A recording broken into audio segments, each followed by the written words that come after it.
Hello everyone. In today's session, we are going to discuss about mumps.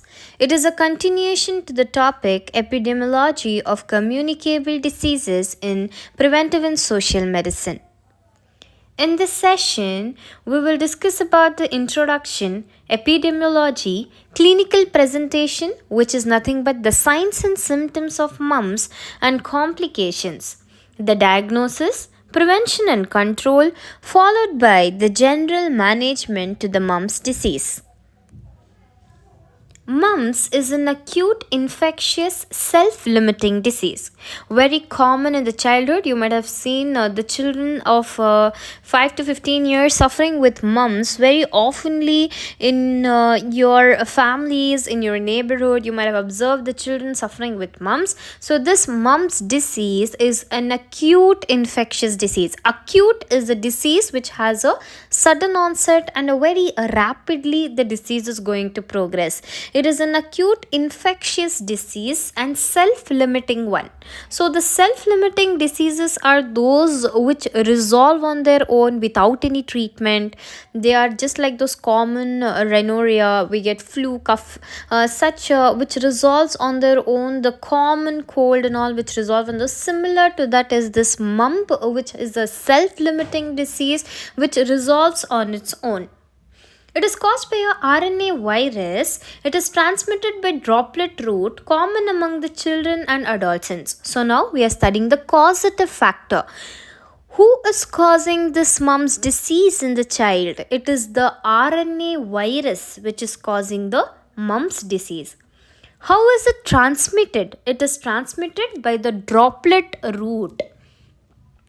So we see it is the RNA virus, the causative agent. We'll discuss in detail in the epidemiological determinants. For now, let's see. Agent is the RNA virus.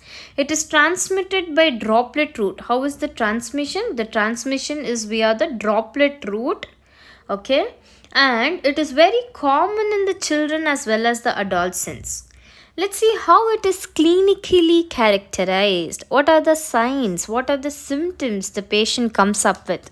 It is clinically characterized by fever, non-suppurative enlargement of one or both the parotid glands.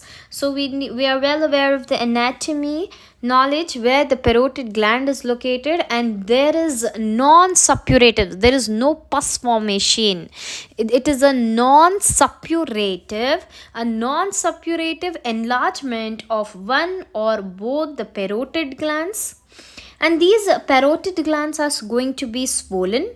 Other salivary glands may also be affected. Mortality rate is very minimal in cases of mumps. Moving further, let us discuss the causative agent in a little detail. It is an RNA virus. It is a Paramyxoviridae mumps virus. It belongs to the family Paramyxoviridae. We see it is caused by an RNA virus. It is classified as a genus Rubella virus of the family Paramyxoviridae family. It has these rubellae virus, and these rubellae virus which are belonging to the Paramyxoviridae will have this predilection for this glandular and nervous tissues. That's the reason this RNA virus is affecting the parotid glands, because they have a predilection to the glandular tissues, predilection to the nervous tissues.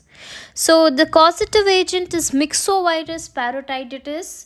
And this myxovirus parotiditis is a RNA virus of the myxovirus family, and the virus can be grown readily in a chick embryo, also in the tissue culture. Okay. There is only one serotype known in this family. Myxovirus parotiditis is the only serotype which is known in the family. So we are very well aware of the causative agent. What is it? It is the mumps virus. It is an RNA virus belonging to the Paramyxoviridae family. Why is it affecting the parotid glands? Because they have a predilection to the glandular tissues and nervous tissues. Moving further to the epidemiology of mumps. Mumps is endemic in most unvaccinated populations. So we see that it is a endemic disease. What is an endemic disease? A disease which is having a usual frequency. Just like when the winter and spring seasons come. So what happens? The common cold cough increases in patients in the community. So the normal endemic condition is that common cold. Usually every spring, let us consider 1000 people suffer. So the next year also 1000, and then around the number will be 1000. So it is an endemic condition. Every year almost around the same frequency the people will be suffering. Similarly, mumps is an endemic condition. It is mostly found in unvaccinated populations where the children are not vaccinated. It is an endemic condition. The virus is spread from the human reservoir. So the virus, it spreads by the droplet route. It also spread by the various other things which we are going to discuss here. It is spread by direct contact with the infected person, by airborne droplets, fomites contaminated by the saliva of an infected individual. Let us consider a baby who is playing with some toy. The baby sneezed on the toy, so the droplets are infecting that particular toy. So the other baby uses the same toy or the water bottle or any object which is contaminated by the infected person are the fomites. The fomites which are contaminated by the saliva of one patient, and through that contaminated object, which is nothing but a fomite, the disease gets transmitted to the other person, possibly by urine as well. It is distributed worldwide and it is affecting both sexes equally. The male as well as the females are getting affected equally. So we see before the introduction of the vaccine in 1967, the peak incidence of the disease, it was seen in the children aged 5 to 9 years. So we see the mumps is more frequent. The most frequent cause of parotiditis in the children in the age group of 5 to 9 years is mumps. It has been most important cause, frequent cause of parotiditis. So the parotid gland is swollen. Parotitis in the children of the age group 5 to 9 years is mumps. It is usually uncommon before 2 years of age. Okay, the average age when we consider for the mumps will be higher than the measles, chickenpox or whooping cough. It is 5 years to 9 years. It is usually higher compared to the measles, what we discussed earlier. Chickenpox, also the video is available in the playlist. Okay, 85% of the infections occurred in the children younger than 15 years of age. Now, most cases are occurring also in the young adults who are producing the outbreaks in colleges, also in the workplaces. It's not just limited to the children.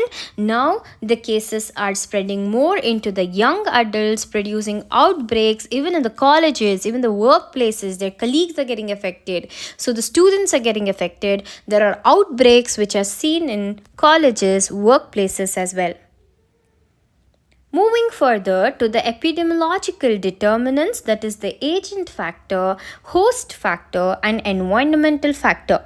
So the epidemiological determinant is a triad of three things: agent factor, host factor and environmental factor. So in your university examinations, if they ask you define mumps, you will say it is an acute infectious self-limiting viral infection which is caused by paramyxovirus, RNA virus, the mumps virus. If they ask you the epidemiological determinants, you're going to write this triangle and say the agent factor, second comes the host factor, and third one is the environmental factor, and a small triangle representing the three. Now let us start describing about each of this.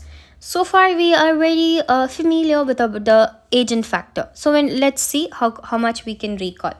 Agent factor, the causative agent is what virus? Is it a RNA or a DNA virus? It is a RNA virus. It belongs to which group? Myxovirus group. Myxovirus parotids is the only serotype which is known in this family. The reservoir of infection were human beings. They were the only reservoirs known. The natural host were the human beings in cases of mumps. Cases may be both clinical cases as well as subclinical cases as well. Subclinical cases, they are constituting a source of infection and they will maintain the cycle of infection in the community. They don't present with the active signs and symptoms, but the causative agent will be dormantly present in them. Infective material, it is the salivary secretion of the reservoirs. What is the infective material? It is the salivary secretions. Period of communicability, usually 5 to 6 days before and 6 to 8 days after the clinical onset of the disease. That is, after the enlargement of the parotid glands, the secondary attack rates is up to 80 to 90%. So let me explain you the period of communicability. A person has contracted with mumps. He has contracted mumps.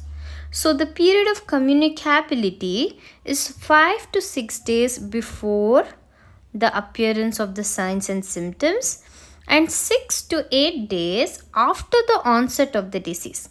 5 to 6 days before the typical presentation and 6 to 8 days after the presentation of mumps, the person is infective. So what is the presentation? The enlargement of the parotid glands. So once the person is infected with the parotid glands, then secondary attack is about 80 to 90%. The route of transmission is by the droplet infection. Moving further to the host factors, the age incidence. Mumps is usually common among the school children who are aged 5 to 15 years and often among the adults. However, no age is barred from the disease. In the older age, the disease is more severe. We discussed it earlier. It is usually affecting the school children 5 to 15 years and often the outbreaks are observed in the adults, in the universities, in the workplaces as well. However, nowadays no age bar is seen in cases of mumps. Even the older age, the disease has become more severe. Sex incidence, we discussed earlier, it is equal. Immunity, one attack is giving a lifelong immunity. Infants below 6 months are immune because of the maternal antibodies. Okay. So the baby, when it is breastfed, the mother's milk is going to provide the antibodies and they will fight against the mumps. Clear? So we see one attack, clinical attack or a subclinical attack. It is assumed to induce the lifelong immunity. There is only one antigenic type of mumps virus. It does not exhibit the significant antigenic variation. And in the infants 6 months, below the age of 6 months, they are immune because of the maternal antibodies. Clear, guys? Moving further to the environmental factors. Mumps is largely an endemic disease. We know it is an endemic disease. Often it can occur as an epidemic in cases where there are overcrowding. Also, when we see about the season, the incidence of mumps is high during the winter seasons and during the spring season because of the indoor living and overcrowding seen in cases of the developing countries. It is predisposed. Additionally, because of the poor living conditions, mumps is increasing a lot. Moving further to the mumps, pathogenesis. The virus will enter the respiratory tract. So the mumps virus is entering the respiratory tract. The virus will start growing in the salivary glands and the local lymphoid tissue. So we see the virus, it is growing in the salivary glands.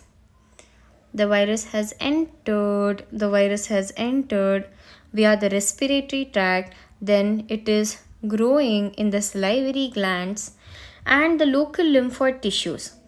From this, the virus is starting to spread to the distant organs like the spleen and the distant lymphoid tissues as well. You can see from here it has spread to the distant lymphoid tissues and also to the spleen. Then the viremia occurs. The virus enters the blood and virus throughout the body, it will start spreading to the other organs like testes, ovary, pancreas, thyroid, salivary glands, etc. So guys, we see it takes up to 7 to 8 days for the virus to reach the spleen and the distant lymphoid tissues, and approximately 15 days for the viremia, for the virus to get infected in the blood. So for the virus to enter the blood, it takes approximately 15 days, and via the hematogenous route, it is entering to the testes, ovaries, pancreas, thyroid glands, salivary glands. 18 days and after, it requires 18 days and above for the virus to spread to the testes and ovary. It usually affects the glandular tissue, so it is affecting the pancreas, thyroid, and salivary glands. Moving further to the clinical features. So mumps is a generalized virus infection. So we see in 30 to 40% of the cases it is clinically not apparent. In clinically apparent cases, it will be characterized by the fever associated with headache, body ache, malaise, which is lasting for 1 or 2 days.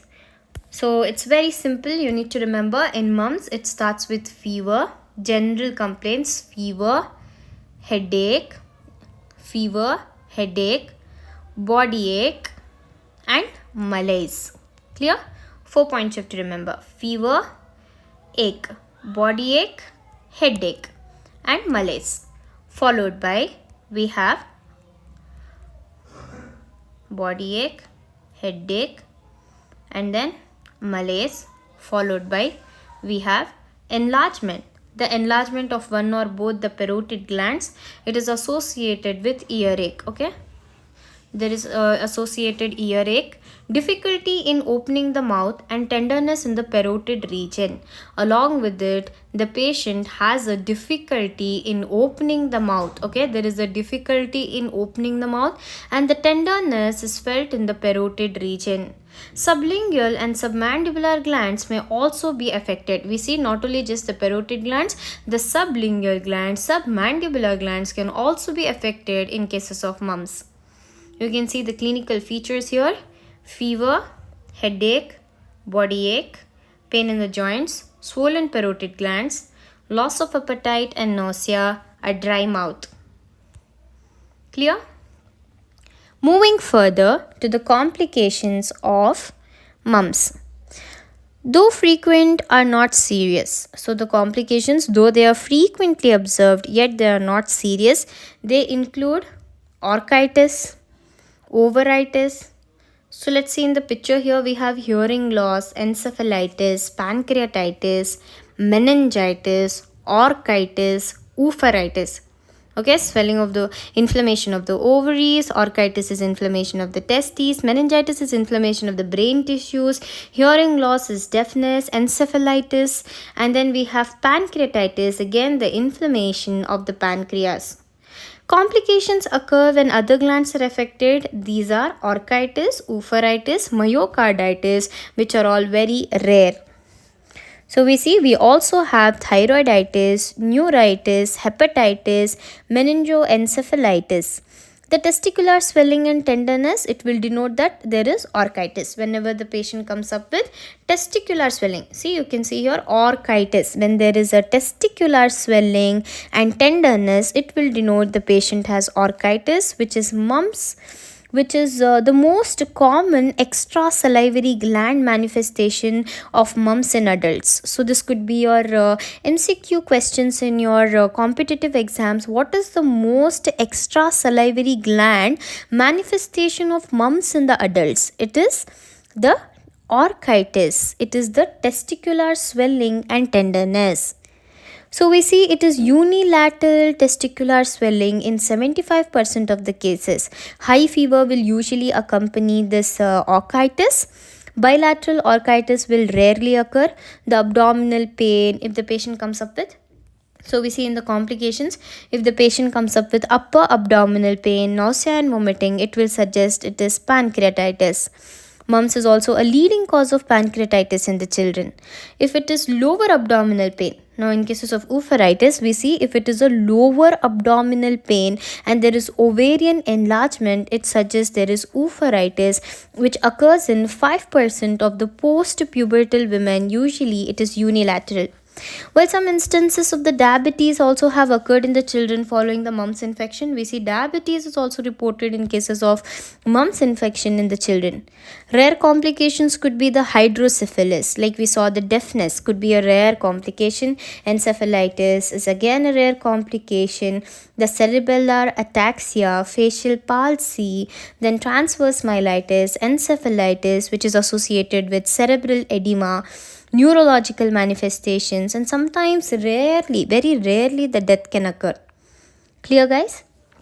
You have to remember a few complications. So far you can just list a very important one, the orchitis, then the meningitis, meningoencephalitis, oophouritis, then we have hearing loss, pancreatitis, etc.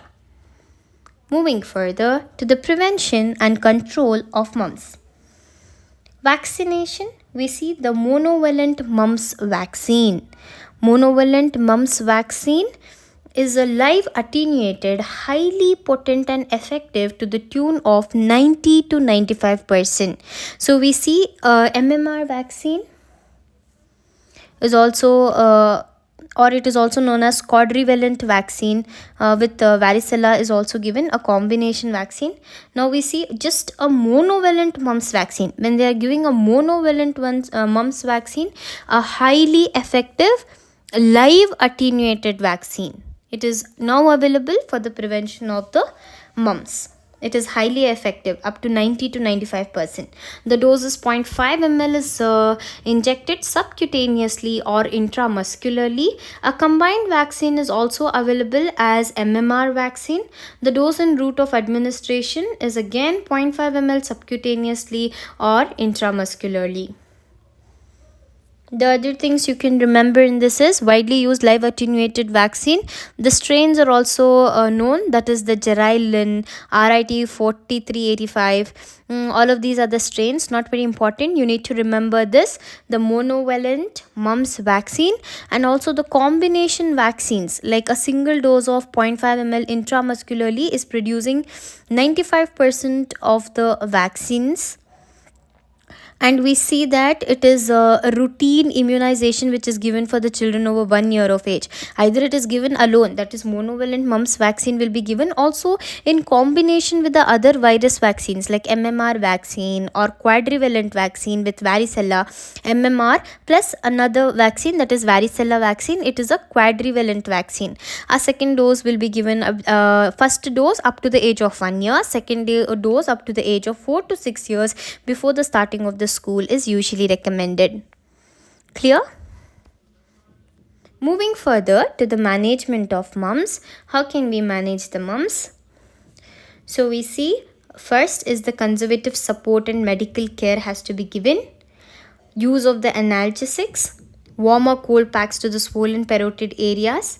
A light diet should be recommended with a plenty of fluid intake, since the patient will have the swelling of the glands, difficulty in opening the mouth. So a light diet with a plenty of the fluid intake should be recommended. And cold packs, warm packs can be applied locally to the swollen parotid glands, and we can use the analgesics to relieve the pain in the babies and the kids. The conservative supportive medical care have to be given. Acidic foods and the liquids, acidic liquids should be avoided, and follow the good hand washing practices. Control of the mumps is difficult because of the occurrence of the subclinical cases. We don't know the patient is suffering with mumps. He'll have the subclinical condition. However, the cases should be isolated. So once the person is diagnosed, he needs to be isolated, and the concurrent disinfection is carried out. Clear? So we see it is, since the disease is a very infectious one, before a diagnosis can be made, we need to control the disease. It is very difficult to control the disease because the disease is infectious. Before the diagnosis is made, it is still infectious. It takes 5 to 6 days before the onset of the symptoms, before the onset of the typical symptoms, the patient is infectious. So it is very difficult to control mumps. The long and this variable incubation period of and also the subclinical cases is making the control of the mumps very difficult. hospital. However, once we diagnose a case, we need to isolate the patient, and the further steps have to be taken so that we can disinfect whatever the articles are used by the patient. We have to disinfect them. After disinfecting the articles, the contacts also should be kept under the surveillance. So thanks for watching. Don't forget to like and comment.